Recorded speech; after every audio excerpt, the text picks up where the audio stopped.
அனைவருக்கும் என் முதற்கண் வணக்கத்தை தெரிவித்துக் கொள்கிறேன். பெண்கள் நாங்கள் மண்ணில் கோலமிடுவோம், அந்த விண்ணுக்கும் பாலமிடுவோம். அறிவியலில் தனி இடம் பிடிப்போம், அரசியலிலும் புதுத்தடம் பதிப்போம். சாதனை பெண்கள் சேர்ந்திடுவோம், சரித்திரங்கள் படைத்திடுவோம் என்று இங்கு வருகை புரிந்திருக்கும் அனைத்து பெண்களுக்கும் இனிய மகளிர் தின நல்வாழ்த்துக்களை தெரிவித்துக் கொள்கிறேன். பெண்களை போற்றும் விதமாகவும் பெண்களின் முக்கியத்துவத்தை உணர்த்தும் விதமாகவும் நமது ஐன்ஸ்டீன் பொறியியல் கல்லூரியில் இத்தருணத்தில் மகளிர் தின விழாவை கொண்டாடி கொண்டிருக்கின்றோம். இவரின் சொந்த ஊர் பழனி. 2016ஆம் ஆண்டு கோவை தனியார் கல்லூரியில் இளநிலை உயிரி தொழில்நுட்பவியல் முடித்தார்.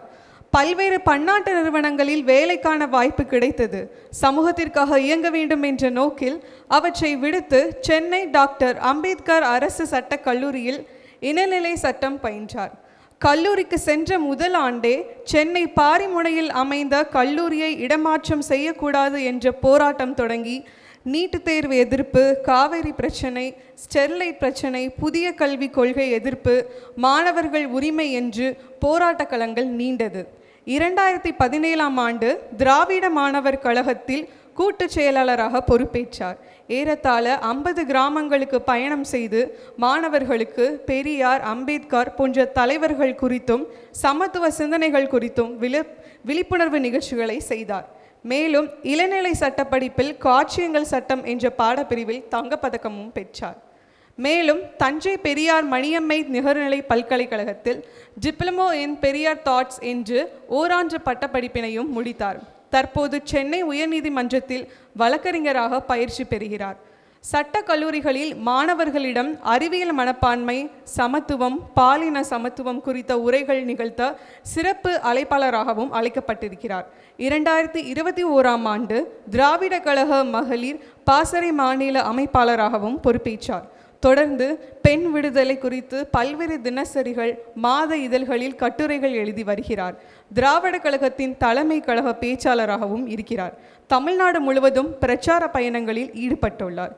குறிப்பாக நீட் தேர்வுக்கு எதிராக திராவிட கழகம் சார்பில் நடைபெற்ற இருசக்கர வாகன பேரணியில் 4 நாட்களில் 57 இடங்களில் பேசினார். மேலும் பெரியார் ஓர் அறிமுகம் என்ற சிறு நூலையும் எழுதியிருக்கிறார். தற்போது திராவிட கழகத்தின் துணை பொதுச் செயலராக இருக்கிறார். குவைத், மலேசியா போன்ற நாடுகளுக்கு பெண்ணியம், பகுத்தறிவு, சமூக நீதி குறித்து பிரச்சார பயணங்களுக்கும் சென்றிருக்கிறார். இனிமை, எளிமை, தெளிவு, அருமை, அற்புதம் இவர்களின் மொத்த கலவைதான் இவர்களின் பேச்சு. இவர்களின் அருமையான அழகான பேச்சில் நம் தமிழ்நாடு மக்களை மட்டுமல்ல, இந்தியாவில் இருக்கின்ற மக்களை மட்டுமல்ல, உலகத்தில் இருக்கின்ற அத்தனை தமிழ் இனம் காக்கும் மக்களையும் ஒன்றுபடுத்தும் அளவிற்கு அருமையான உரைவீச்சு. பெரியார் பாசறையில் வளர்ந்த பகுத்தறிவு உணர்ச்சி பூர்வமான கருத்துக்களை உள்வாங்கிய பகுத்தறிவு பெண் மற்றும் நம் பாரதியார் அவர்கள் கண்ட புதுமை பெண் சேமே மதிவதினி சிறப்பு விருந்தினை அவர்களை வருக வருக என பேரன்புடன் வரவேற்கின்றேன். அனைவருக்கும் வணக்கம். முதல்ல கல்லூரி நிர்வாகத்திற்கு ஒரு பெரிய நன்றியை சொல்லணும். எதுக்காக அப்படின்னா, என்னை அழைத்ததற்காக அல்ல, ஒரு மருத்துவரை அழைத்து எந்த கேள்வியெல்லாம் பெண் பிள்ளைகள் கேட்க தயங்குவார்களோ அது அனைத்தையும் கேட்க வைத்த கல்லூரி நிர்வாகத்திற்கு அனைவரின் சார்பிலும் நன்றி சொல்ல கடமைப்பட்டிருக்கிறோம். ஏன் அப்படின்னு கேட்டிங்கன்னா, ஸ்டே ஃப்ரீ விளம்பரம் வந்துச்சுன்னா டிவியில் அப்பாவும் அண்ணா உட்காந்துருந்தா சேனலில் போய் அவசர அவசரமாக நம்ம மாற்றிடுவோம். இல்லை அப்பாவே பயந்துட்டு மாற்றிடுவார். அது ஏதோ நம்ம பிள்ளைகளுக்கு பசங்களுக்கு தெரியாத மாதிரியும், இந்த சேனலில் அட்வர்டைஸ்மெண்ட் வந்து தான் அவங்களுக்கு தெரிகிற மாதிரி வீட்டில் நம்பிட்டு இருக்காங்க.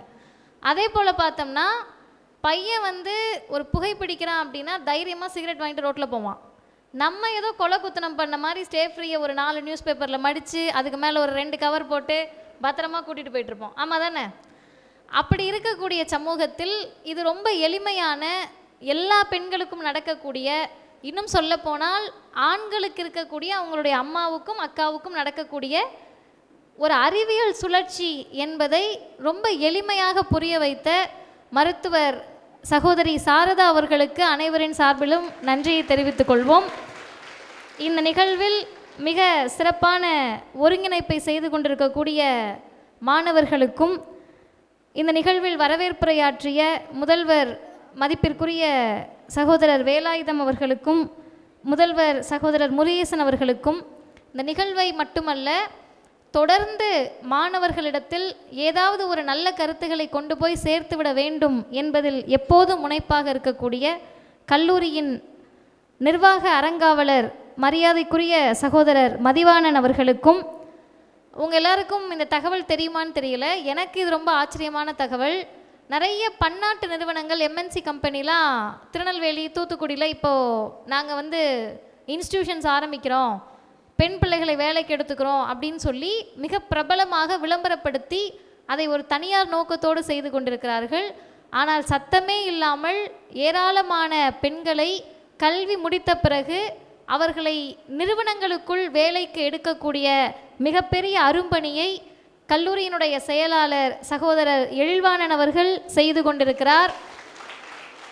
அப்படிப்பட்ட தொடர்ந்து உங்களுடைய முன்னேற்றத்தில் ஆர்வத்தோடு இருக்கக்கூடிய அனைத்து கல்லூரி நிர்வாகிகளுக்கும் பேராசிரியர் பெருமக்களுக்கும் என்னுடைய அன்பான வணக்கம். குறிப்பாக இந்த இடத்தில் உரையாற்றிய சகோதரி ஐஸ்வர்யா, சகோதரி லீலா அவர்களுக்கும் தனிப்பட்ட முறையில் நம்முடைய பாராட்டுக்களை தெரிவித்துக் கொள்வோம். ஏன் அப்படின்னு கேட்டால், கேள்வி கேட்க சொன்னால் இத்தனை பேருக்கு கேள்வி இருக்குது, இது இல்லாமல் எல்லார்கிட்டே ஒரு கேள்வி கண்டிப்பாக இருக்கும். பக்கத்தில் இருக்க நம்ம ஃப்ரெண்டு தான் டிஜிஓ, நமக்கு பக்கத்தில் இருக்க ஃப்ரெண்டு தான் நமக்கு எம்பிபிஎஸ் எம்டி எல்லாம். அவங்கக்கிட்ட நம்ம கேள்வி கேட்டுட்ருப்போமே தவிர மருத்துவர்கிட்ட கேட்க தயங்கிட்டு இருந்தோம். ஆனால் முதல்ல ஒரு குரல் எழுந்து கேள்வி கேட்ட உடனே தொடர்ந்து நம்ம எல்லோரும் கேட்குறோம். அப்படி எல்லோரும் பேச தயங்கக்கூடிய இடத்தில் மேடை ஏறி பேசிய அவர் 2 பேருக்கும் நம்முடைய பாராட்டுக்களை நாம் தெரிவித்துக் கொள்வோம். எல்லாத்த விட ஒரு முக்கியமான ஒரு கேங் நான் மேடையிலேருந்து பார்த்தேன். இந்த காமர்ஸ் பிகாமுக்கு பின்னாடி ஒரு 3 பேர் எஸ்கார்ட் மாதிரி போட்டு ப்ரொஃபஸர்ஸ் நின்று அந்த 4 ரோவையும் வந்ததுலேருந்து கண்காணிச்சிக்கிட்டே இருக்காங்க. ஒரு 2 பேர் ஃபோன் பார்க்குறாங்க, ஒரு 4 பேர் அவங்களுக்குள்ளே பேசிகிட்டு இருக்காங்க. மேம் அங்கிட்டு திரும்பினாங்கன்னா வெளியே சைடில் வேற கரெக்டாக உட்காந்துருக்காங்க. அவங்களாம் ஓடிடக்கூடாதுன்னு இவங்க எல்லாரும் ரொம்ப மிகப்பெரிய படைபலத்தோடு பாதுகாப்போடு, நல்ல வேளை கேமரா நான் இறங்கிட்டதுனால நீங்கள் எல்லோரும் எனக்கு நல்லா தெரியுறீங்க. ரக்கட் கேங் அப்படி தானே? சவுண்டாக சொல்லுங்கள், ஆமாக்கான்னு சொல்லுங்கள். அதனால் உங்களை பாதுகாப்பதில் தான் அவங்க முனைப்பாக இருக்காங்க. உங்களுக்கு ஒரே ஒரு உத்தரவாதத்தை மட்டும் நான் தரேன். ஒரு அரை மணி நேரம் என்னை பேச சொல்லியிருக்காங்க. அதற்கு பிறகு உங்களுடைய கேள்வி பதில். ஐயோ, அரை மணி நேரமா? மணி இப்போ என்னாச்சு? 12:15 ஆச்சு. இவங்க ஒரு அரை மணி நேரம் பேசி அப்படின்னு நீங்கள் பயப்பட வேண்டாம். உங்களுக்கு எது பிடிக்குமோ, சினிமா பிடிக்குமா, சினிமாவை பற்றி பேசுவோம். உங்களுக்கு இன்ஸ்டா பிடிக்குமா, இன்ஸ்டாவை பற்றி பேசுவோம். உங்களுக்கு அரசியல் பிடிக்குமா, அரசியலை பற்றி பேசுவோம். வேண்டாமா? அரசியல் பேசுவோம். வேண்டாம், சரி, நேயர் விருப்பம்தான். உங்களுக்கு எதெல்லாம் பிடிக்குதோ அதை பேசுவோம். ஆனால் எனக்கு நீங்கள் ஒரு உத்தரவாதம் கொடுக்கணும். அது என்ன உத்தரவாதம்னா, உங்களுக்கு என்ன தோணினாலும் சரி, என்னை கலாய்க்கணுன்னா கூட சரி, என்னக்கா மொக்கையாக பேசுகிறீங்கன்னு கேட்கணுன்னா கூட சரி, என்கிட்ட தான் கேட்கணும். பக்கத்தில் இருக்கவங்ககிட்ட கேட்கக்கூடாது.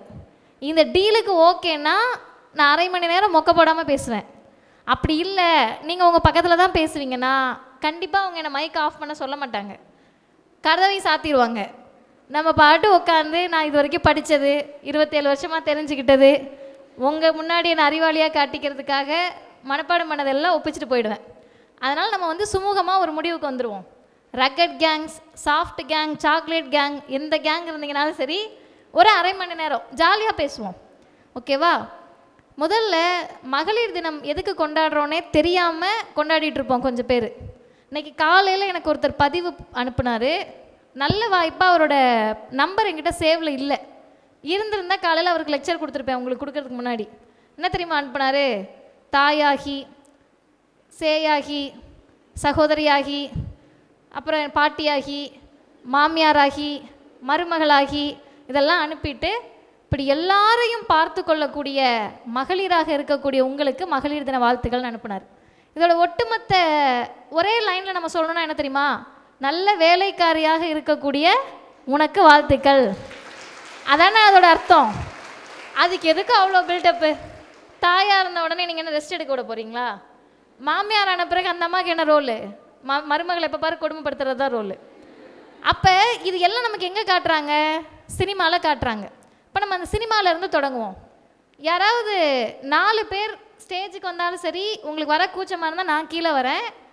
அந்த லாஸ்ட் கேங்லேருந்து ஒருத்தவங்க, இந்த ரோவில் ஒருத்தவங்க, இந்த சைடு இருந்து ஒருத்தவங்க, இல்லை நீங்கள் அதை எப்படினாலும் ஷஃபிள் பண்ணி வந்துக்கலாம். சினிமா பற்றி பிடிக்கும், படம் பார்ப்பேங்க்கா அப்படின்னு சொல்லக்கூடிய ஒரு 4 பேர்.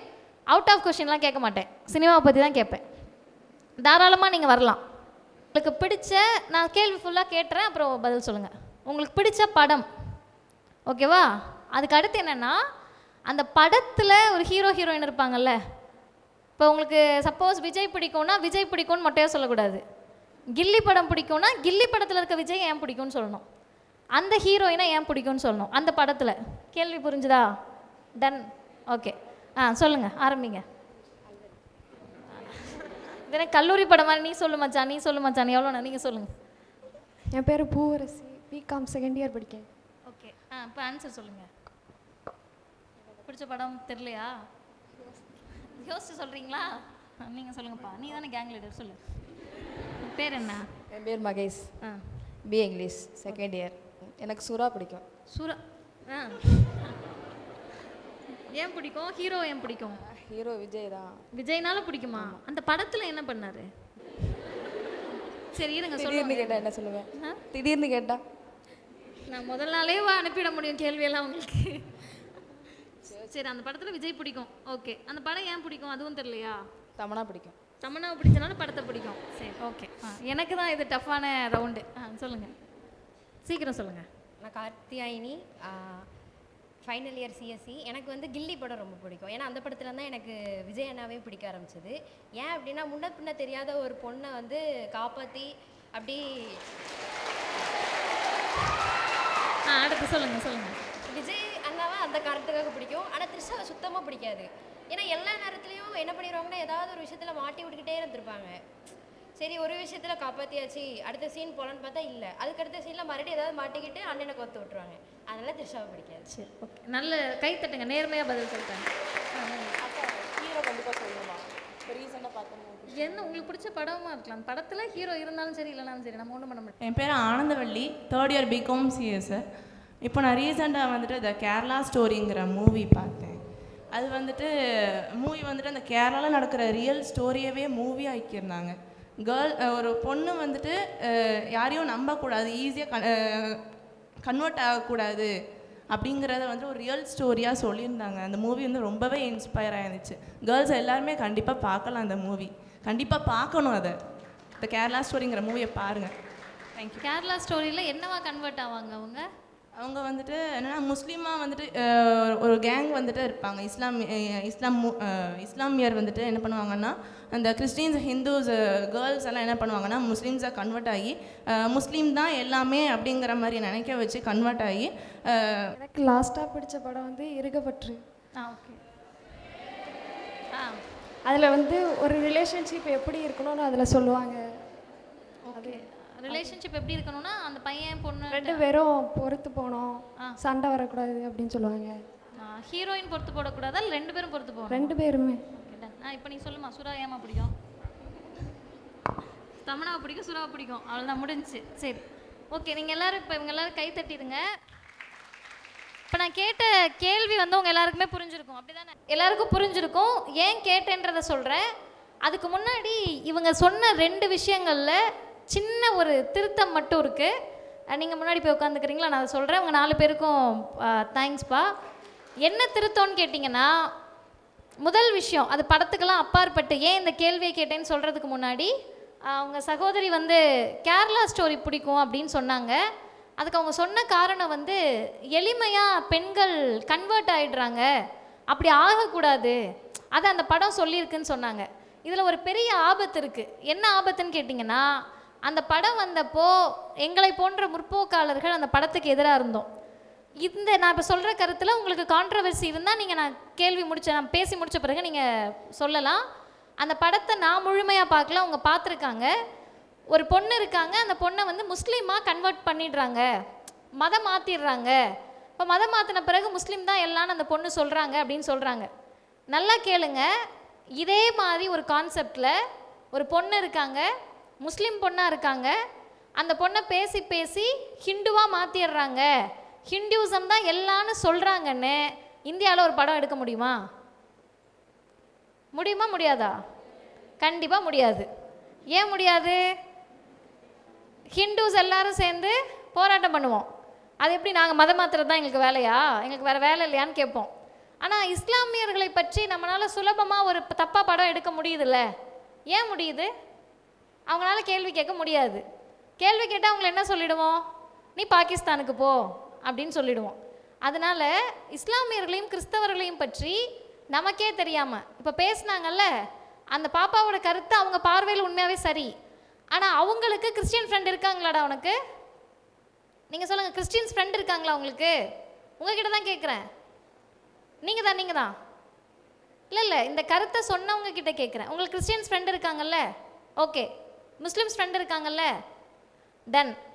உட்காருங்க. இதுதான் அவங்களுக்கு கிறிஸ்டியனில் ஃப்ரெண்ட் இருக்காங்க, முஸ்லீமில் ஃப்ரெண்ட் இருக்காங்க. நமக்கும் கிறிஸ்தவர்களும் இஸ்லாமியர்களும் நட்பாக இருப்பாங்க.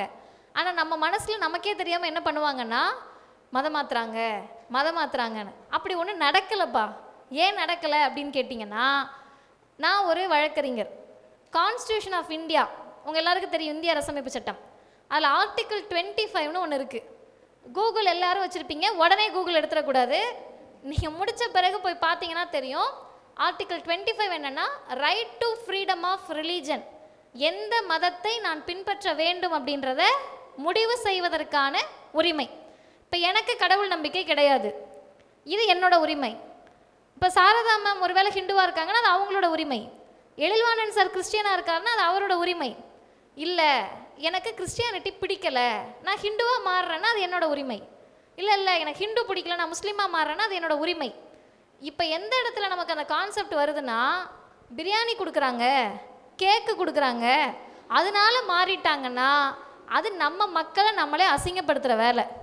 பிரியாணிக்கும் கேக்குக்கும் மாறணும்னா நாங்கள் எல்லாருமே ஆலந்தூர் சுக்குபாயில் தான் உட்காந்துருக்கணும். ஆமாம் தானே? சென்னை வந்தீங்கன்னா கண்டிப்பாக ஆலந்தூரில் போய் சுக்குபாய் பிரியாணி சாப்பிடுங்க. எஸ்எஸ் ஹைதராபாத்தில் தானே நம்ம எல்லாம் உட்காந்துருக்கணும். கேக்கு வேணும்னா எல்லாம் என்ன பண்ணணும்? எஃபி கேக்ஸில் கொண்டு போய் தான் குடியிருக்கணும்.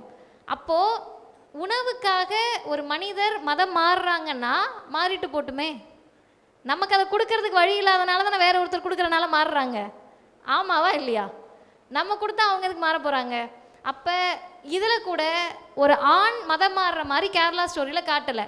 ஏன்னா ஆண் சுயமாக முடிவெடுக்கிறவர், பெண்கள் தான் ஈஸியாக மாறுறவங்கன்னு பெண்களை கொச்சைப்படுத்திய படமாக தான் அதை நம்ம பார்க்கணும். ஆனால் அதை நம்ம சொசைட்டியில் நமக்கு எப்படி ஆக்கிட்டாங்கன்னா, பெண்களுக்கு யோசிக்க தெரிலனா தான் அது நல்ல பொண்ணு.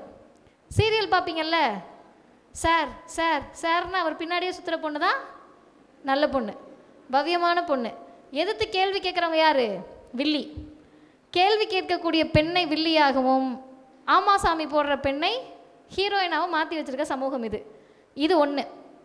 ரெண்டாவது, ஏன் சினிமாவை பற்றி கேட்டோன்னா, கில்லி படம் பிடிக்கும்னு ஒரு பாப்பா சொன்னாங்க. சொன்னவங்க எல்லாருமே ரொம்ப போல்டாக அழகாக சொன்னாங்க. அதில் அவங்க என்ன சொன்னாங்கன்னா, அந்த விஜய் ஹீரோன்னு வச்சுப்போம், எந்த ஹீரோவாக இருந்தாலும் அதான ரோல் அவருக்கு. அந்த ஹீரோவுக்கு என்ன ரோல் அப்படின்னா, அந்த பொண்ணை காப்பாற்றுவார், எவ்வளவோ கஷ்டப்பட்டு காப்பாற்றுவார். அது என்ன? மாஸ்குலினிட்டி, ஆண்மைக்கான ஒரு ஐடென்டிட்டியாக காட்டுறோம். வீரம் அப்படின்னா ஆண்கள் தான். அந்த இதில் ஜீப்பில் போவார்ல, ஒரு பாட்டு வருமே, அது என்ன பாட்டு? அர்ஜுனர் வில்லுன்ற பாட்டு யாருக்கு போட முடியும்? ஹீரோவுக்கு தான் போட முடியும். ஹீரோயின் ஒருத்தவங்க ஹீரோவை காப்பாற்றிட்டு போகிற மாதிரி தமிழ் சினிமா இல்லை, இந்தியா சினிமாவில் படம் எடுக்க முடியுமா? சிரிச்சிருவோம் நம்மளே. அப்போ இது எல்லாமே என்னன்னு கேட்டால், நம்மை அறியாமல் ஆண்கள் வீரமிக்கவர்கள்னு காட்டுறதுக்காக எடுக்கப்படக்கூடிய சினிமா. இதில் பாருங்கள், அந்த பொண்ணு எவ்வளோ கோவமாக சொன்னாங்கன்னா, திரிஷா ஏதோ பக்கத்து வீட்டிலேருந்து நம்ம ஃப்ரெண்டு மாதிரி, எனக்கு அந்த பொண்ணால் பிடிக்காதுக்கா, என்னம்மா பண்ணுச்சு அந்த பொண்ணு, எப்போ பாரு அவர் மாட்டி விட்டுட்டே இருக்கும்க்கா. அப்போ பெண்கள்னாலே லவ் பண்ணோம்னா நம்ம அந்த பையனை ஏமாற்றிடுவோம், லவ் பண்ணோம்னா நம்ம அந்த பையனை விட்டுட்டு போயிடுவோம், மாட்டி விட்டுருவோம். இப்படியாக சினிமா தொடங்கி காட்சிகள் மூலமாக பெண்களை காட்சிப்படுத்தக்கூடியது ஒன்று. இதில் இன்னொருத்தவங்க சொன்ன படம் இருகப்பற்று. இதில் ஒரே ஒரு துக்கம் என்னன்னு கேட்டால், நான் இருகப்பற்றும் இன்னும் பார்க்கல, சுறாவும் இன்னும் பார்க்கல. அவங்க சொன்னதை வச்சு சொல்கிறேன். அந்த ப்ரோமோலாம் வச்சு 2 பேரும் ஒத்து போகிறது தான் ஒரு நல்ல வாழ்க்கை அப்படின்றத இருகப்பற்று காட்டுது. 2 பேருக்கும் ஒத்து போகலைன்னா அவங்க விலகுவதும் எளிமையானது தான். அது எளிமையானதாக ஒரு சமூகத்தில் இருக்கணும். பிடிக்கலைனாலும் பிடிச்சி இழுத்துட்டு ரப்பர் பேண்ட் பீற வரைக்கும் உட்காந்துருக்க முடியாது இல்லையா? அப்போ பிடிக்கிற போது இணைந்து இருக்கிறோம், பிடிக்கலை அப்படின்னா உடனே சாப்பாட்டில் உப்பு இல்லைன்றதுக்கெலாம் டைவர்ஸ் வாங்கணுன்றது கிடையாது. முடியவே இல்லை, டொமஸ்டிக் வயலன்ஸ் நிறைய நடக்குது, அடிக்கிறாரு கணவர் அப்படின்னா நம்ம அம்மாட்ட போய் சொன்னால் அம்மா என்ன சொல்லுவாங்க? நான் வாங்காத அடியா, அம்மா பெருமையாக சொல்லுவாங்க. ஏன்னா அப்படிதாம்மா அடி வாங்கினேன். பக்கத்து வீட்டம்மா இதை விட அட்வைஸ் பண்ணுவாங்க, ஒரு 6 மாதம் பொறுத்துக்க. ஓ அப்புறம் திருந்திடுவானா? இல்லை, 6 மாதத்துக்கு அப்புறம் நமக்கு பழகிடும். அப்போயும் அவர் திருந்த மாட்டார். அப்படியாக நம்மை சொல்லி பழக்கப்படுத்தப்பட்ட ஒரு சமூகம். அடுத்து சுறாவில் என்ன கான்செப்டுன்றது நமக்கு தெரியல, அதனால் நம்ம அதை விட்டுருவோம். இப்போது இந்த படங்களை எல்லாம் வச்சு நான் ஏன் கேள்வி கேட்டேன்னா, நம்மளுடைய மனதுக்கு நெருக்கமானது சினிமா தான். நான் உட்காந்து இங்கே என்ன தத்துவம் பேசினேனாலும் நான் போகிறப்ப யாருக்கு உங்களுக்கு பிடிக்கும்னு கேட்டால் விஜய் அண்ணான்னு சொல்லிட்டு எழுந்து போயிடுவீங்க. அப்போ விஜய் அண்ணாவை பிடிக்கலாம், விஜய் அண்ணாவை படத்தில் விஜய் அண்ணாவை பிடிச்சா சரி, தேர்தலுக்கு வந்தோன்னே விஜய் அண்ணாவை பிடிச்சிச்சின்னா நாடு என்ன வருது? அது ஒரு கேள்வி இருக்குல்ல. திரையில் அண்ணனை ரசிக்கலாம், தரையில் தூத்துக்குடியில் வெள்ளம் வந்தப்போ அண்ணனை நம்ம பார்க்கவே இல்லையே, திருநெல்வேலியில் வெள்ளம் வந்தப்போ அண்ணனை நம்ம பார்க்கவே இல்லையே. அப்போ இந்த வேறுபாடுகளை தெரிந்து கொள்வதற்கு நமக்கு அடிப்படையில் பெண்களுக்கு என்ன வேணும்னா கல்வியும் அறிவும் வேணும். அந்த ரெண்டையும் கற்றுக் கொடுக்கறதுக்காக தான் இந்த செஷன். என்னோடய நேரத்தில் 10-15 நிமிடம் முடிஞ்சிருச்சு. அடுத்த 15 நிமிஷம் நம்ம என்ன பார்க்க போகிறோம்னு கேட்டால், இப்படி நம்மை சுற்றி இருக்கக்கூடிய சினிமா, விளையாட்டு, நாடகங்கள், இன்ஸ்டா, ரீல்ஸு, இது எல்லாத்துலேயுமே பெண்களை நம்மக்கிட்ட ஒரு ப்ரொஜெக்ட் பண்ணுறாங்கல்ல. ஒன்றும் வேண்டாம், இப்போ இந்த இன்விடேஷன் எடுத்துப்போம். இதெல்லாம் இயல்பாக நடக்கிறது, இது தப்பு கிடையாது, குற்றம் கிடையாது, இயல்பாக நடக்கிறது. நம்மை போன்றவர்கள் மாற்றிக்கொள்ள வேண்டியது. எழில்வாணன் சாருக்கும் மதிவாணன் சாருக்கும் மிஸ்டர், மதிவதனிக்கு மிஸ்ஸஸ். இதில் சோகம் என்னென்னா, எனக்கு கல்யாணமே ஆகலை. அவங்களாம் வந்து சரி பொண்ணுனாலே 27 வயசில் கல்யாணம் பண்ணாமல் வச்சுருப்பாங்க இன்னும் அந்த சமூகத்தில், போட்டுக்குவோம் மிஸ்ஸஸ் அப்படின்னு போட்டது அது. இப்போது எழில்வாணன் சார் மாதிரியோ மதிவாணன் சார் மாதிரியோ இல்லை இங்கே இருக்க யாரோ ஒரு ஆண்கள், பாபு அண்ணன் வந்திருக்காங்க, இவங்கெல்லாம் இருக்காங்க, இந்த அண்ணன் மிஸ்டரா மிஸ்ஸஸான்னு நம்ம சொல்ல முடியாது. ஏன்னா அவங்களுக்கு தான் கல்யாணம் ஆனாலும் ஆகலைனாலும் மிஸ்டர் தானே. நமக்கு மட்டும்தானே திருமதி, செல்வி, இத்தனை. ஆண்களுக்கு திரு தான் அவர். இது எல்லாமே ரொம்ப எளிமையானது. நம்ம ஏன் கேள்வியே கேட்கல? நான் திருமதி ஆகிறேன், நீ எப்படி கடைசி வரை திருவாவே இருப்ப? நம்ம கேட்குறதே இல்லைல்ல. இது ஒன்று. ரெண்டாவது, நாங்கள் பார்த்தோன்னா மகளிர் தினம்னா கண்டுபிடிச்சிடலாம். பட்டு சாரி எடுத்து பூ வச்சு ஜெகஜோதியாக போனாலே அன்றைக்கி என்ன மகளிர் தினம் தான். எதுக்குமா அவ்வளோ கிளம்பி போகிறீங்கன்னு கேட்டோம்னா, போராட்டத்துக்கெலாம் இல்லை, பூங்கொத்து கொடுக்கறதுக்கு நம்ம தான் ஆள். ஏதாவது ஒரு காலேஜ் அன்லெஸ் அது வந்து ஒரு ஆண் கல்லூரியாக இல்லைன்னு சொன்னால், கோயட்டாக இருந்தாலும் சரி, அது எந்த கல்லூரியாக இருந்தாலும் சரி, நம்மளை அலங்கரித்து எதுக்கு நிற்க வைப்பாங்க? வெளியே வந்து கற்கண்டும் சந்தனமும் கொடுத்துட்டு மேடையில் வந்து பொக்கே கொடுக்கறதுக்கு. இதுக்காகவே ரெடிமேடாக செய்யப்பட்ட உயிரினங்கள் நம்மலாம். இதுதானே நம்ம ஆழமாக யோசிக்கணும். அடுத்து முக்கியமான கேள்வி, இதெல்லாம் நம்ம ஏன் கேள்வி இத்தனை வருஷமாக கேட்காம இன்னைக்கு கேட்குறோம்? இங்கே இருக்க இத்தனை பேர் இருக்கீங்கல்ல, நேர்மையாக பதில் சொல்லணும். உங்கள் பாட்டி எத்தனை பேர் கல்லூரி வரைக்கும் போய் படித்தவங்க? சும்மா கை தூக்கலாம். 1. எத்தனை? 2. ஓகே. எத்தனை பேரோட அம்மா காலேஜ் வரைக்கும் போனவங்க? 1 2 3 4 5 6 7 8 9 10 11 12 13, ஆவரேஜாக ஒரு 20 பேர் 25 பேர். ஓகே. நீங்கள் கண்டிப்பாக படிச்சுட்டு இருக்கீங்க. இப்போது உங்களுடைய தலைமுறை, அடுத்த தலைமுறை, அது உங்களுடைய பிள்ளையாக இருக்கலாம், இல்லை உங்கள் அண்ணன் பிள்ளையாக இருக்கலாம், சகோதரி பிள்ளையாக இருக்கலாம், உங்களுக்கு அடுத்த ஜென்ரேஷன் எத்தனை பேரை நிச்சயமாக படிக்க வைப்பீங்கன்றவங்க கை தூக்குங்க. நல்லா தூக்கலாம்,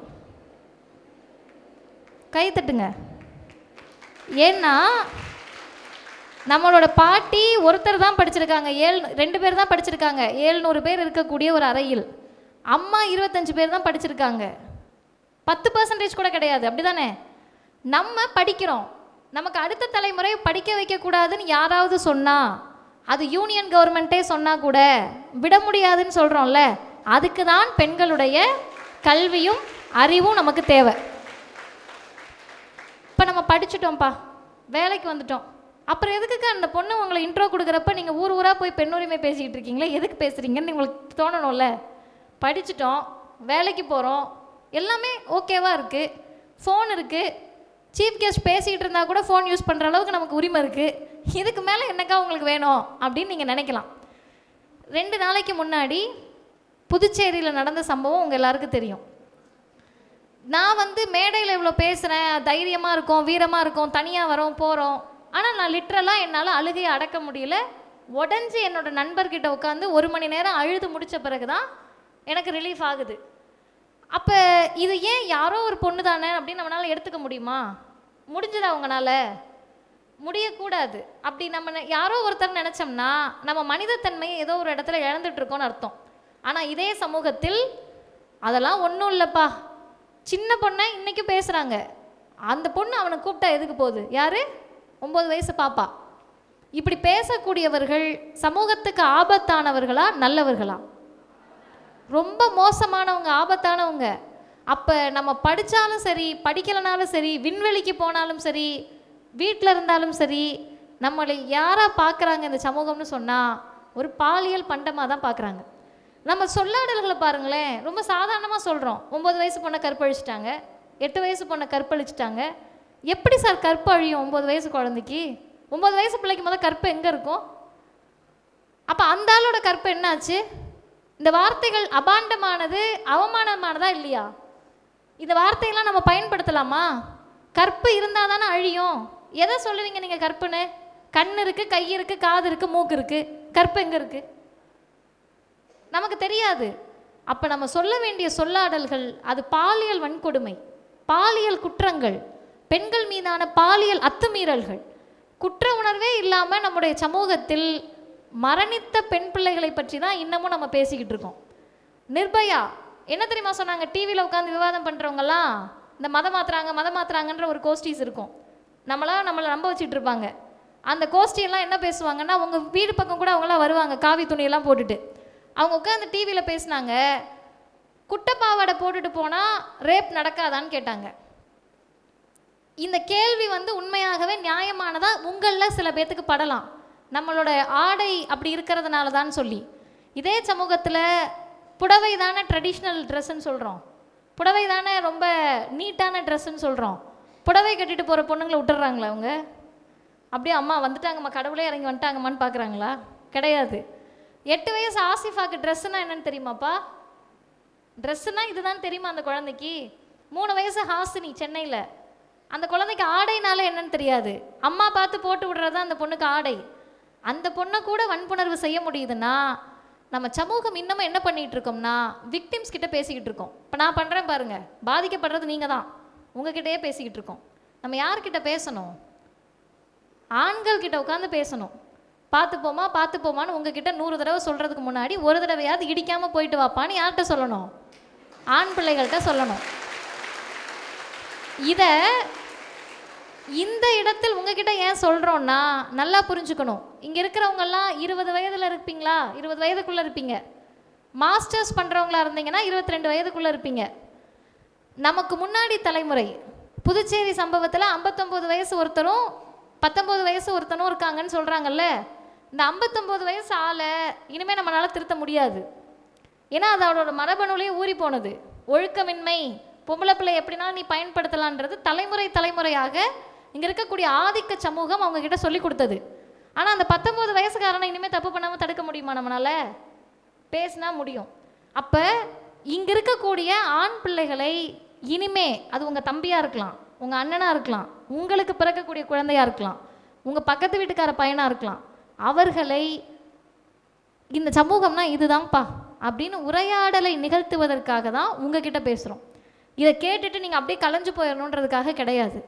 நீங்கள் நினைக்கிற மாதிரி நம்மளை அழகுபடுத்தி கொள்வதோ நம்மளை அலங்கரித்து கொள்வதோ எத்தனை நாளைக்கு நிலைக்கும்னு நம்ம சொல்ல முடியாது. நான் ஒரு கல்லூரிக்கு, எல்லா கல்லூரியிலும் நான் இதை சொல்லுவேன், சீஃப் கெஸ்ட்டாக கூப்பிடுவாங்க. அங்கே கல்லூரிக்குள்ளே போன உடனே அவங்க என்னை பார்த்து முதல் கேள்வி என்ன கேட்பாங்கன்னா, மேடம் பேக் எடுத்துகிட்டு வந்தீங்களான்னு கேட்பாங்க. இது லிட்ரலாக திருச்சியில் ஒரு கல்லூரியில் நடந்துச்சு.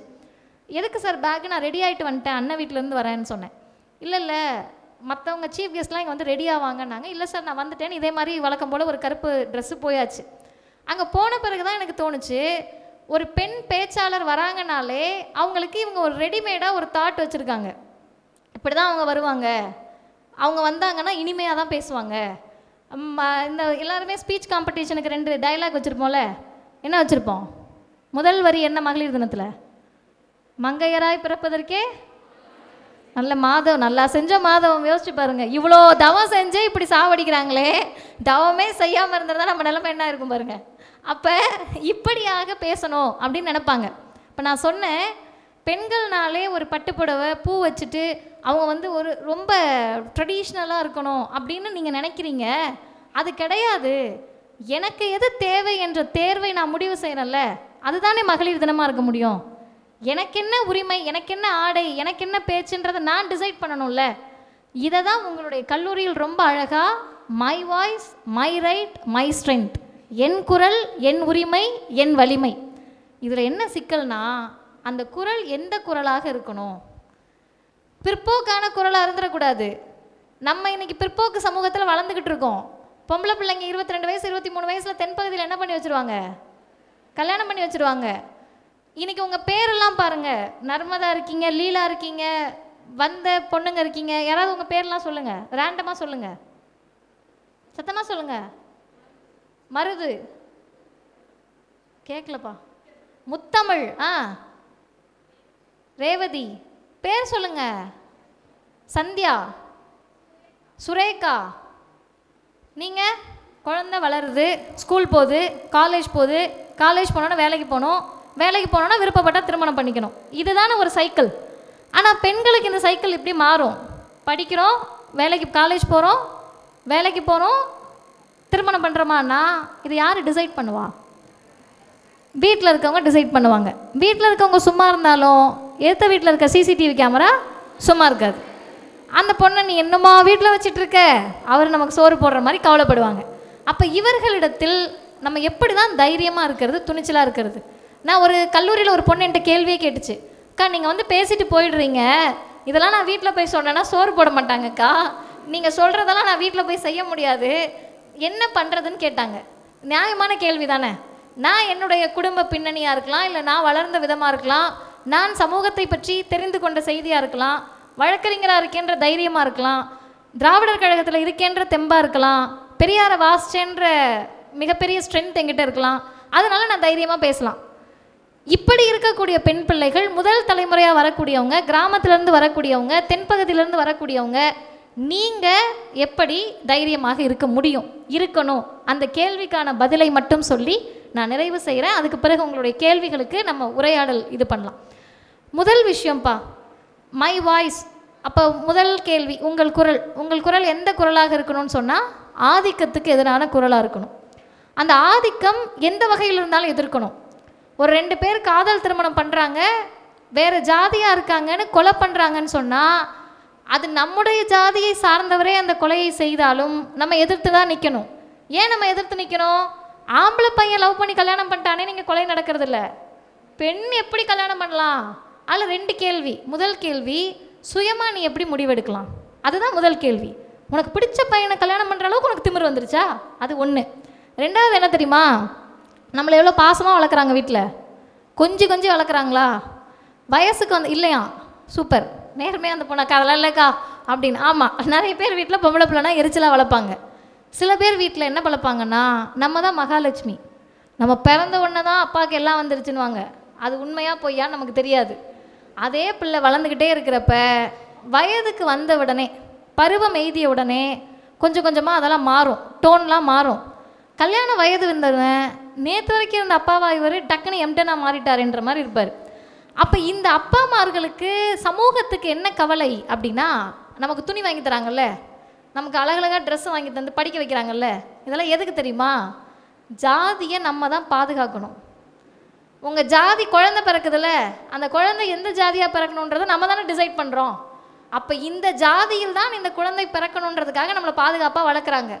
அதை ஒரு பொண்ணு பிரேக் பண்ணி படித்து வேலைக்கு போய் பிடித்த துணையை ஜாதி மறுப்பு திருமணம் பண்ணுறப்போ அதை இந்த சமூகத்தால் ஏற்றுக்க முடியலை. இது ஒரு விஷயம். அப்போ உங்கள் குரல் எதற்கான குரலாக இருக்கணும்னா, நான் எப்படினாலும் இருப்பேன்ற குரலாக இருக்கக்கூடாது, ஜாதிக்கு எதிரான குரலாக நான் இருப்பேன். மத நம்பிக்கைகள், நீங்கள் உங்களுக்கு மத நம்பிக்கை இருக்கலாம், தப்பே கிடையாது. இன்னும் சொல்லணும்னா கான்ஸ்டியூஷன் உங்களுக்கு அந்த ரைட்ஸை தருது. ஆனால் அந்த மதம் நம்ம என்னவாக பார்க்கிறது? இந்து மதத்துலேயும் நம்மளை கீழே தான் பார்க்குறாங்க, கிறிஸ்தவ மதத்துலேயும் நம்மளை முக்காடு தான் போட விடுறாங்க, இஸ்லாத்துலேயும் நம்மளை முக்காடு தான் போட விடுறாங்க. எந்த மதமுமே நம்மை திறந்த வழியோடு நம்மளுடைய பார்வைகளை அகலப்படுத்துவதற்கான வாய்ப்பை தரவே கிடையாது.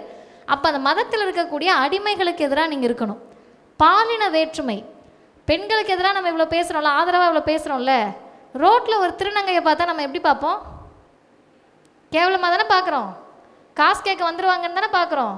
என்கிட்ட ஒருத்தவங்க கேட்டாங்க, நீங்கள் நல்லா சொல்கிறீங்க, அவங்க எங்ககிட்ட தானே காசு கேட்குறாங்க, எங்கிட்டே 5 ரூபா தான் இருக்குன்னு. யாராவது ஒரு திருநங்கை உங்ககிட்ட காசு வந்து கேட்குறப்ப, அக்கா என்கிட்ட 5 ரூபா தான் இருக்குன்னு சொல்லி பாருங்களேன், அவங்க உங்ககிட்ட காசு கேட்க மாட்டாங்க. எனக்கு தெரிஞ்ச நண்பர் ஒருத்தருக்கு அவங்க கையில் இருந்த 10 ரூபாய் கொடுத்துட்டு போன காட்சியெல்லாம் நான் பார்த்துருக்கேன். ஏன் திருநங்கைகள் முதல் பிச்சை எடுக்கிறாங்க? கைகால் நல்லா இருக்குது, ஏன் அவங்க பிச்சை எடுக்கிறாங்க? நம்மளாம் வேலை கொடுத்தா அவங்க இதுக்கு பிச்சை எடுக்க போகிறாங்க? நம்ம தான் அவங்க டீ ஆற்றி கொடுத்தா டீ குடிக்க மாட்டோமே, அவங்க சமைச்சா நம்ம சாப்பிட மாட்டோமே, அவங்க கடை வச்சா நம்ம பொருள் வாங்க மாட்டோமே. அப்போ பாலினத்து ரீதியாக இருக்கக்கூடிய ஆதிக்கத்திற்கு எதிராக நம்முடைய குரல் இருக்கணும். அடுத்து என் உரிமை. சார் சொன்னாங்கல்ல, மதிவாணன் சார், மதிவாணன் சாரை பிரின்ஸிபலான்னு தெரில, பிரின்ஸிபல் சொன்னாங்க, ஆண்களைப் போல் எல்லாமே செய்வேன் அப்படின்றது கிடையாதுன்னு சொன்னார் இல்லையா? இதில் ஒரே ஒரு சின்ன திருத்தம், பெரியார் சொன்னதை சொல்கிறேன். ஆண்களைப் போல் எல்லாம் செய்யலாம் அப்படின்னா அவங்க ஆண்கள் எதெல்லாம் பெருமையாக சொல்லுவாங்க? சும்மா ரேண்டமாக சொல்லுங்கள், சட்டை இல்லாமல் போவேன். அப்போ நம்ம என்ன சொல்லணும்? நாய் கூட ரோட்டில் சட்டை இல்லாமல் தான் போகுது. இதெல்லாம் பெருமையாக இருக்க முடியுமா நாட்டில்? விலங்குகள் ஏதாவது சட்டை போட்டு நம்ம பார்த்துருக்கோமா? இல்லை. அப்போ அது பெருமை கிடையாது. அப்புறம் சிகரெட் குடிப்பேன் ரோட்டில் நின்று, சொல்லலாம், நீங்கள் ஒன்றும் இல்லை, நீங்கள் ஃப்ரீயாக பேசலாம், உங்களுக்கு உங்கள் வீட்டில் இருக்க ஒரு அக்கா மாதிரி நினச்சிக்கோங்க. ஸ்டைலாக இருக்கேன், ஸ்ட்ரென்த்தாக இருக்கேன், மீசையை முறுக்கிட்டு இருக்கேன், இதெல்லாம் பெருமை. சொல்லுங்கள் சொல்லுங்கள், இப்போ தான் நீங்கள் பேசுகிறீங்க, சொல்லுங்கள். ப்ளூ சுடிதார், கையெல்லாம் ஆட்டி சொன்னீங்களே அழகா, சொல்லுங்கள். சரி, இப்போ இதெல்லாம் சொன்னாங்கல்லப்பா, இதெல்லாம் பெருமைக்குரிய குறியீடுகள் கிடையாது. மீசை வளரலைன்னு ஆயிரக்கணக்கில் ஆயில் வாங்கி தேய்க்கிற பசங்களெல்லாம் நம்ம பார்க்குறோம்.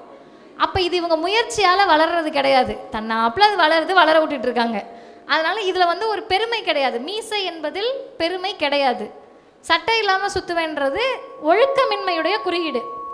நம்ம காட்டு மிராண்டி காலத்துலேருந்து வளர்ந்துட்டோம், நாகரிகம் அடைந்துட்டோம். நாகரிகம் அடைந்ததுடைய மிகப்பெரிய வெளிப்பாடே நம்மளுடைய ட்ரெஸ்ஸு தான். நாகரிகம் அடைஞ்ச பிறகு நான் திரும்ப காட்டு மிராண்டியாக தான் சுற்றுவேன்றதுல பெருமை கிடையாது. அப்புறம் என்ன சொன்னீங்க? சிகரெட் பிடிப்பேன், தண்ணி அடிப்பேன். இதெல்லாம் தனி மனித ஒழுக்கத்திற்கு எதிரானதா இல்லையா? ஆபத்தானது.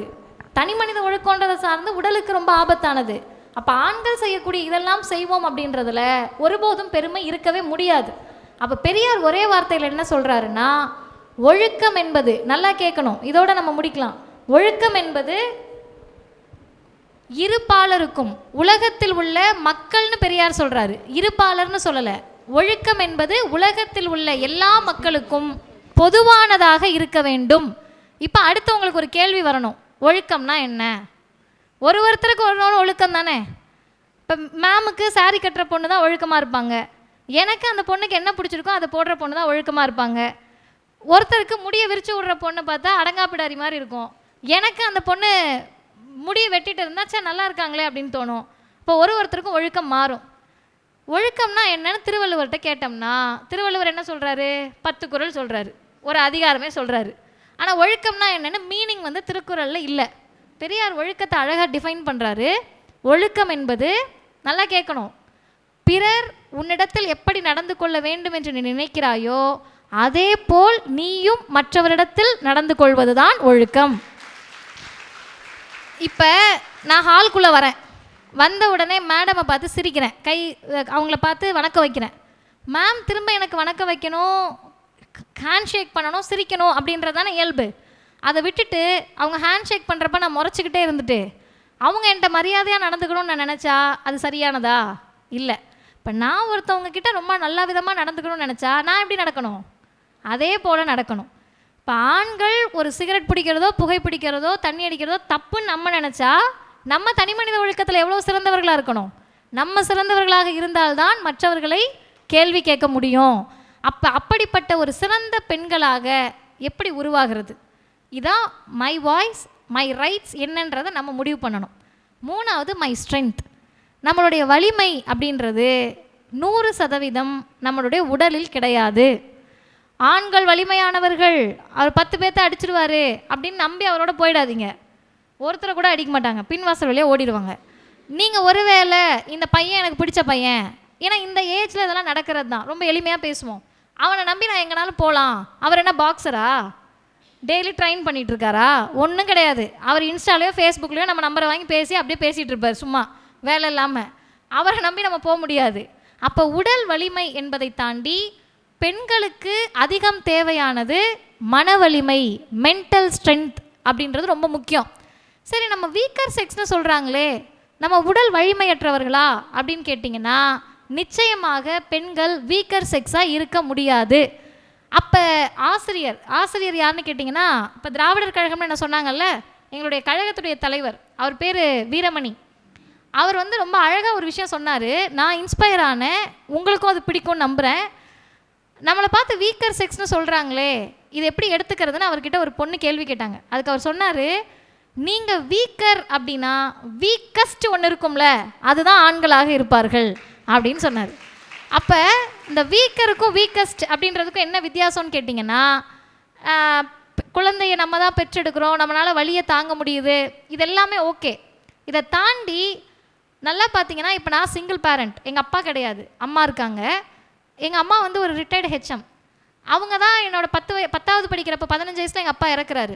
சிங்கிள் பேரண்ட்டாக எங்கள் அம்மா வந்து என்னை ரொம்ப, எனக்கு தெரிந்து ஒரு தைரியமான ஒரு பெண்ணாக என்னை அவங்களால வளர்க்க முடியுது. நீங்கள் கணக்கெடுத்து பாருங்கள், தமிழ் சமூகத்தில், இந்திய சமூகத்தில் கணவனை இழந்த மனைவியால் மிக தைரியமாக பல ஆண்டுகளுக்கு வாழ முடியும். ஆனால் மனைவியை இழந்த கணவனால் தைரியமாக பல ஆண்டுக்கு வாழ முடியாது. அவரே வாழ முடியாது, பிள்ளை எப்படி வளர்ப்பார்? இதில் எக்ஸப்ஷனல் கேசஸ் நிச்சயமாக இருப்பாங்க, நல்ல தந்தையாக, சிறந்த தந்தையாக இருப்பாங்க, நம்ம இல்லைன்னு சொல்லலை. ஆனால் exceptional cannot be a history. அந்த ஒருத்தர் 2 பேரை நம்ம ஹிஸ்ட்ரியாக சொல்ல முடியாது. அப்போ மன வலிமையில் பெண்கள் சிறந்தவர்கள்ன்றதுக்கு நமக்கு இவ்வளோ பாயிண்ட்ஸ் இருக்குது. இப்போ எப்படி ஒரு வீட்டை நம்ம அப்ரோச் பண்ணுறது? முதல் விஷயம், உங்களுக்கு பிரச்சனைன்னு தெரிஞ்சதுன்னா அந்த பிரச்சனையை அடி வாங்கினாலும் சரி, மிதி வாங்கினாலும் சரி, ஓப்பன் அவுட் பண்ணுறதுக்கு தயாராக இருக்கணும். எப்படிக்கா ஓப்பன் அவுட் பண்ணுறது அப்படின்னா, உங்ககிட்ட நேர்மையான செயல்களை நீங்கள் செய்தால் நம்ம குரலை உயர்த்த முடியும். நம்ம செய்கிறது சரியாக தப்பான்னு நமக்கே தெரியும். படிச்சுக்கிட்டு இருக்கப்போ படிக்கிற வேலையை மட்டும் பார்த்தோம்னா நம்ம தைரியமாக இருப்போம். படிக்கிறப்ப வேறு வேலையை எக்ஸ்ட்ரா சேர்த்து பார்த்தோம்னா நமக்கு பயம் வரதான் செய்யும். ஆமாம் தானே? இப்போ எனக்கே சொல்லுங்கள், நான் மேடையில் வந்து பேசுகிறேன், உங்ககிட்ட இவ்வளோ பேசிட்டு போயிட்டு நாளைக்கே என்னை பற்றி ஒரு தவறான செய்தி வருதுன்னா நீங்கள் என்ன கேட்பீங்க? என்ன இந்த அக்கா வந்து அன்றைக்கி அவ்வளோ பேசிட்டு போனாங்க, இப்படி பண்ணுறாங்களே, அப்படி கேட்பீங்கல்ல. அப்போ குறைந்தபட்ச நேர்மை என்கிட்ட இருந்தால் தானே உங்கள் முன்னாடி நான் பேச முடியும். அதே போல் உட்கார்ந்துருக்கக்கூடிய உங்ககிட்ட கல்வி அப்படின்றது ஒரு மிகப்பெரிய ஆயுதமாக நீங்கள் கையில் எடுத்துகிட்டு படித்து ஒரு வேலைக்கு போய் சொந்த காலில் நிற்கிறதுன்னு சொல்கிறாங்கல்ல, அது பெண்களுக்கு இல்லவே இல்லைப்பா. ஆண்களுக்காக கொடுக்கப்பட்ட வாக்கியம் அது. யாராவது பொம்பளை பிள்ளை கல்யாணத்துக்கு வரன் தேடுறப்ப சொந்த காலில் நிற்கக்கூடிய பெண் வேண்டும் அப்படின்னு கேட்குறாங்களா? கிடையாது. இல்லை நம்ம வீட்டில் நீ முதல் சொந்த காலில் நில்லு, அப்புறம் கல்யாணம் பண்ணி வைக்கிறேன்னு நம்மளை சொல்கிறாங்களா? கிடையாது. இதை நம்ம மாற்றணும். நம்ம எதில் ஸ்ட்ராங்காக இருக்கணும்?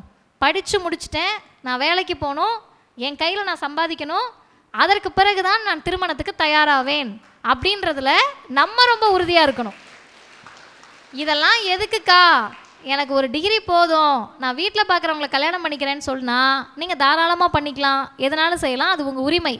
அப்படி நீங்கள் செய்து கொண்டு போகிறப்ப நீங்கள் மட்டும் போகல, உங்கள் தெருவில் இருக்க ஒரு 10 பெண்ணை அடிமையாக்கிட்டு நீங்கள் போகிறீங்க. நீங்கள் மட்டும் அந்த திருமண வாழ்க்கைக்குள்ளே போய் அடிமையாகலை. படிப்பு போதும்னு ஒரு சமூகத்துக்கு நீங்கள் காட்டவே கூடாது. எவ்வளவு படித்தாலும் தீராத அளவிற்கு இந்த சமூகத்தில் கல்வியும் அறிவும் இருக்குது. இப்போ என்ன அறிமுகப்படுத்துகிறாங்க, பிஎஸ்சி, எல்எல்பி. நான் எம்எல் படித்ததை அவங்க விட்டுட்டாங்க, எம்எல் 2 வருஷம் திரும்ப படித்தேன். இது எல்லாமே என்றைக்குமே தீராத அறிவு. இந்த அறிவு மட்டும்தான் நமக்கு நிரந்தரம். ஓப்பனாக பேசுங்க, உங்களுக்கு ஏதாவது பிரச்சனை இருந்தால் தைரியமாக சொல்லுங்கள். யார்கிட்ட சொல்கிறது? அப்பா அம்மாட்ட சொன்னால் தான் அடிக்கிறாங்களேக்கா அப்படின்னா, விமெனுக்கு ஏதாவது பிரச்சனை, டொமஸ்டிக் ஹராஸ்மெண்ட், வைலன்ஸ் இருந்தால் எந்த நம்பருக்கு ஃபோன் பண்ணணும்னு தெரியுமா? சொல்லுங்கள்.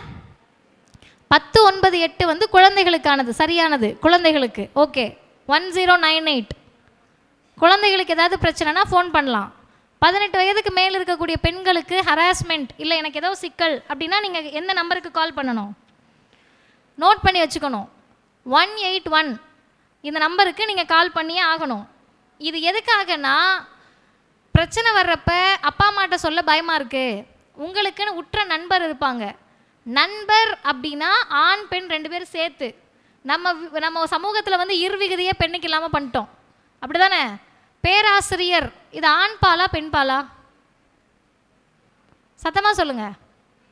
பேராசிரியர் ஆண்பால், பேராசிரியை ஆண்பாலா பெண் பாலா? பெண்பால்.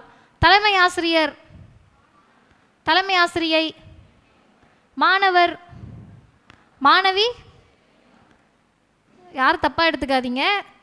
இர்விகுதி அப்படின்றது பொதுவானது. மாணவி அப்படின்ற ஒரு சொல் இருந்தால் அதுக்கு எதிர் சொல் என்னவாக இருக்கணும்னா மாணவன்னா இருக்கணும்.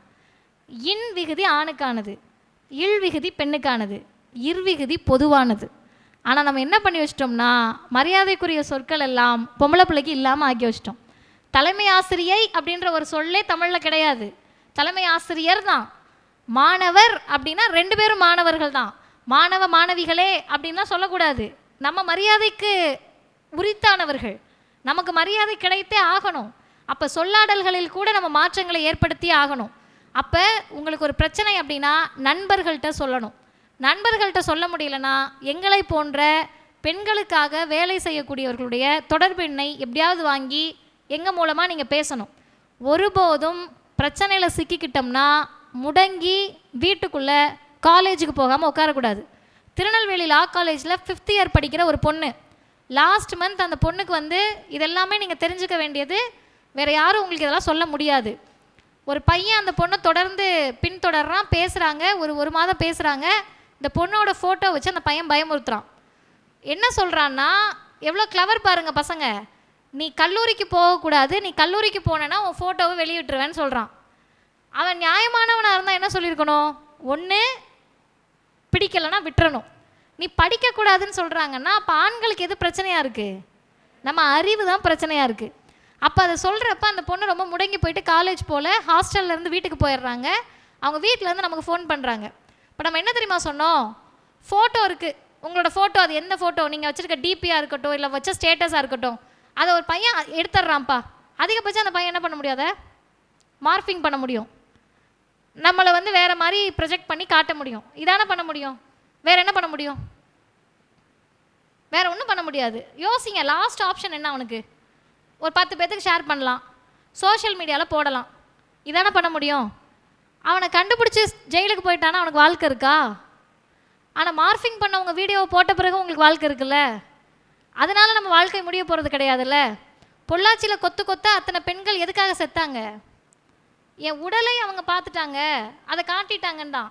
அப்போ நீங்கள் என்ன வலிமையோடு இருக்கணும்னா, பெண் உடல் என்பது அசிங்கமானதோ ஆபத்தானதோ கிடையாது. ஒரு பையனுடைய தாய்க்கும் சகோதரிக்கும் என்ன உடல் இருக்கிறதோ அதுதான் நமக்கு இருக்குது. இதை வந்து குடும்பத்தோட மானத்தையும் நம்மளுடைய உடலில் வச்சுருக்காங்கன்னா அது அவங்களோட தப்பு. குடும்பத்துடைய மானம் நம்ம உடலில் இல்லை, குடும்பத்துடைய மானம் நம்மளுடைய ஒழுக்கத்திலையும் நம்மளுடைய அறிவுலையும் நம்மளுடைய சுயமரியாதையிலும் தான் இருக்குது. இது எல்லாத்தையும் ரொம்ப ஸ்ட்ராங்காக நீங்கள் புரிஞ்சுக்கணும். என்ன கஷ்டம் வந்தாலும் சரி, அது பொருளாதார கஷ்டமோ வீட்டில் கஷ்டமோ மென்டல் ப்ரெஷரோ ஒரு பையனால் தொந்தரவு வருதோ இல்லை நம்ம வீட்டாளுங்கனாலேயே தொந்தரவு வருதோ எது வந்தாலும் சரி, குறைந்தது 2 டிகிரி படிக்காமல் உங்களுடைய கல்வியை நீங்கள் விட்டுடவே கூடாது. அப்படி நீங்கள் எல்லாம் படிக்கணுன்றதுக்காக மிக அருமையான இன்ஸ்டிடியூஷனை வைத்திருக்கக்கூடிய ஆல்ரெடி அருணா குரூப் ஆஃப் இன்ஸ்டிடியூஷன்ஸுக்கும் ஐன்ஸ்டீன் கல்லூரிக்கும் இங்கே பேசுவதற்கு வாய்ப்பளித்த அனைவருக்குமே நன்றியை சொல்லி, இந்த இடத்திலிருந்து நீங்கள் எடுத்து செல்வதற்கான ஒரு கருத்தோடு நிறைவு செய்கிறேன். அழகாக இருக்கீங்க எல்லாருமே, ஆமாம் தானே? அழகாக இருக்கீங்க.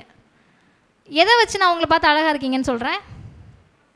ட்ரெஸ் பண்ணியிருக்கீங்க, பூ வச்சுருக்கீங்க, சாரீ கட்டியிருக்கீங்க, ஐலைனர்லாம் நிறைய பேர் போட்டிருக்கீங்க, பொட்டு வச்சுருக்கீங்க, லிப்ஸ்டிக் போட்டிருக்கோம், இதெல்லாம் அழகாக இருக்கீங்க. ஐன்ஸ்டீன் கல்லூரிக்கு நான் வந்தேன், உங்களை பார்த்தேன், போயிட்டேன்னா தெரியாது. இன்னும் ஒரு 5 வருஷம் கழித்து கேட்டாலும் மதிவதனின்னு ஒரு அக்கா வந்து உங்கள் காலேஜில் பேசினாங்களா அப்படின்னு கேட்டால் யாராவது 10 பேத்துக்காவது ஞாபகம் இருக்குமா? எல்லாருக்கும் ஞாபகம் இருக்குமா? 10 பேத்துக்கு ஞாபகம் இருக்குமா? எல்லாருக்கும் ஞாபகம் இருக்கும். இது என்னென்னா, அந்த அக்கா வந்து ஹேர் ஸ்டைல் இப்படி பண்ணிட்டு வந்தாங்க தெரியுமா, அப்படி இல்லை. அந்த அக்கா என்ன லிப்ஸ்டிக் போட்டு வந்தாங்க தெரியுமா, போடலை, அதனால தெரியாது. என்ன பவுடர் போட்டு வந்தாங்க தெரியுமா, அது இல்லை. அப்போ அழகு அப்படின்னா நம்ம ஒன்று நினச்சிட்டு இருக்கோம்ல, ஃபிசிக்கல் அப்பியரன்ஸ் இப்படி இருக்கணும் அப்படி இருக்கணும்னு, அது அழகு கிடையாது. அப்போ அது எது அழகு, எது நமக்கான கான்ஃபிடன்ஸ், எது மதிவதனி எவ்வளோ தைரியமாக பேச வைக்குது? மதிவதனி பேசுகிற மாதிரி இங்கே இருக்க 700 பேரை எது பேச வைக்கும்னா, என்னை பற்றி பேசுகிறப்ப சொன்னாங்கல்ல அவங்க ப்ரொஃபைலில் இது வச்சுருக்காங்கன்னு, அது என்னுடைய வார்த்தை அல்ல, பெரியார் சொல்கிறாரு. எது உலகத்திலேயே அழகு அப்படின்னா நம்ம ஒவ்வொருத்தர் ஒன்று சொல்லுவோம். நதியாக இருக்காங்க, பெண்கள் அதுவாக இருக்காங்க, இதுவாக இருக்காங்க, சிங்க பெண்ணாக இருக்காங்க, கடைசி வரைக்கும் மனுஷியாக மட்டும் பார்க்க மாட்டோம், சிங்கமாக கூட பார்ப்போம். அப்போ பெரியார் சொல்கிறாரு, ஒரு மனிதனுக்கு அழகு என்று சொன்னால் மானமும் அறிவும் தான் மனிதருக்கு அழகு. மான உணர்ச்சி இருந்தால் நம்ம யார்கிட்டையும் அடிமையாக இருக்க மாட்டோம். அது ஜாதியோ மதமோ பாலினமோ நம்ம அடிமையாக இருக்க மாட்டோம். அறிவுணர்ச்சி இருந்தால் நாம் யாரையும் அடிமைப்படுத்த மாட்டோம். இது ரெண்டு எக்ஸ்ட்ரீமுமே சமூகத்திற்கு பெண்களுக்கு தேவையானதாக இருக்கிறது. மான உணர்ச்சி உள்ள பெண்களாக, அறிவுணர்ச்சி உள்ள பெண்களாக நீங்கள் அனைவருமே இருக்க வேண்டும். அதுதான் மகளிர் தின வாழ்த்தாக இருக்கும். அனைவருக்கும் நன்றி, வணக்கம். 30 நிமிடத்தில் நம்மை சிரிக்கவும் சிந்திக்கவும் வைத்த நமது விருந்தினருக்கு நன்றி. இப்பொழுது நன்றியுரை வழங்க எம் ஐன்ஸ்டீன் கலை மற்றும் அறிவியல் கல்லூரியின் முதல்வர் முனைவர் ஏ முருகேசன் அவர்களை அன்புடன் அழைக்கிறோம். மேடையில் வீட்டிற்கும் ஆன்றோருக்கும் சான்றோருக்கும் எனது முன்னால் அமர்ந்திருக்கும் மாணவ செல்வங்களுக்கும் எனது இனிய மதிய வணக்கம். முதலில் எனது அனைத்து இங்கே அமர்ந்துள்ள அத்தனை பெண்களுக்கும் இனிய மகளிர் தின நல்வாழ்த்துக்கள். நன்றியுடைய முதலாவதாக நமது கல்லூரியின் நிர்வாக அரங்காவலர் திரு மதிவாணன் சார் அவர்களுக்கு அவங்களோட எடுக்கிற ஒவ்வொரு முயற்சிக்கும், ஒவ்வொரு துணைக்கும், ஒவ்வொரு வழங்குகின்ற அறிவுரைக்கும், ஒரு நிகழ்ச்சி நடத்துவதற்கு அத்தனை உறுதுணை பண்ணுற அத்தனைக்கும் நன்றி கூறுகிறேன். நன்றி சார். அடுத்து நமது கல்லூரியின் செயலாளர் திரு ஆலடி இளைவாணன் அவர்கள் ஒவ்வொரு கணமும் நம்மளுடைய மாணவர்களின் நலனையும் மாணவர்களின் முன்னேற்றத்தையும் முதன்மையாக கொண்டு செயல்படும் நமது கல்லூரி செயலாளர்களுக்கும் நன்றியை தெரிவித்துக் கொள்கிறேன். நன்றி சார். அதே மாதிரி மானமும் அறிவும் தான் கண்கள். அதாவது பெரியார் கொள்கைகளை ஈர்ப்பு ஏற்பட்டு பெரியார் வழியை பின்பற்றி கிட்டத்தட்ட ஒரு அரை மணி நேரம் அத்தனை உள்ளங்களை கட்டி போட்டு சிறந்த ஒரு நல்ல உரை வழங்கிய இந்த சிறப்பு விருந்தினர் திரு மதிவதனி அவர்களுக்கு எனது நெஞ்சால் நன்றிகள். அதே மாதிரி நம்ம இன்னொரு சிறப்பு விருந்தினர் திரு டாக்டர் சாரதா அவர்கள் கேன்சர் சென்டருக்கு வந்திருக்காங்க. இன்றைக்கி பெண்கள் சந்திக்கக்கூடிய பிரச்சனைகள், அதாவது உடல் ரீதியான பிரச்சனைகள் மற்றும் அந்த எப்படி கையாளுவது என்பதை சிறந்த இன்ட்ராக்ஷன் மூலியமாக உங்களோட உரையாடி உங்களுடைய கேள்விகளுக்கு நல்ல ஒரு பதிலை வழங்கிய அந்த நல்ல உள்ளத்துக்கு நான் அந்த நேரத்தில் நன்றி கூற கடமைப்பட்டுகிறேன். நன்றி மேடம். அதே மாதிரி வரவேற்பு வழங்கிய நமது ஐன்ஸ்டீன் பொறியியல் கல்லூரியின் முதல்வர் முனைவர் திரு வேலாயுதம் அவர்களையும் இந்த நேரத்தில் நன்றி கூறுகிறேன். ஏனென்றால் ஒவ்வொரு நிகழ்ச்சி நடைபெறும் போது எனக்கு உறுதுணையாகவும் ஒத்துழைப்பும் வழங்கி நல்ல முறையில் செயல்படுவதற்கு காரணமாக உள்ள அத்திரு வேலாயுதம் அவர்களுக்கு நன்றியை கூறிக்கொள்கிறேன். மேலும் இந்த நிகழ்ச்சியின் ஒருங்கிணைப்பாளரான மைதிலி மேடம் மற்றும் செண்பக பிரியா மேடம், பிரான்சிஸ் மேடம் அவர்களுக்கும் நன்றியை தெரிவித்துக் கொள்கின்றேன். மேலும் அனைத்து ஆசிரியர் பெருமக்களுக்கும் இங்கே அமர்ந்துள்ள அத்தனை மாணவ செல்வங்களுக்கும் கிட்டத்தட்ட ஒரு 3 மணி நேரம் அமைதி காத்து பொறுமை காத்து எனக்கு தெரிஞ்சு நிறையா இன்புட் நீங்கள் வாங்கியிருக்கீங்க. இந்த நல்லபடியாக நீங்கள் பின்பற்ற வேண்டிய கேட்டுக்கொண்டு நன்றி உரை வழங்குவதற்கு வாய்ப்பளித்த அத்தனை நல்ல உள்ளங்களுக்கும் நன்றி வணக்கம். நன்றியுரை வழங்கிய முதல்வர் முனைவர் ஏ முருகேசன் அவர்களுக்கு நன்றி. இது போன்ற நிகழ்ச்சிகளை உங்களுக்கு தொடர்ந்து வழங்க எங்கள் சேனலை சப்ஸ்கிரைப் பண்ணுங்க.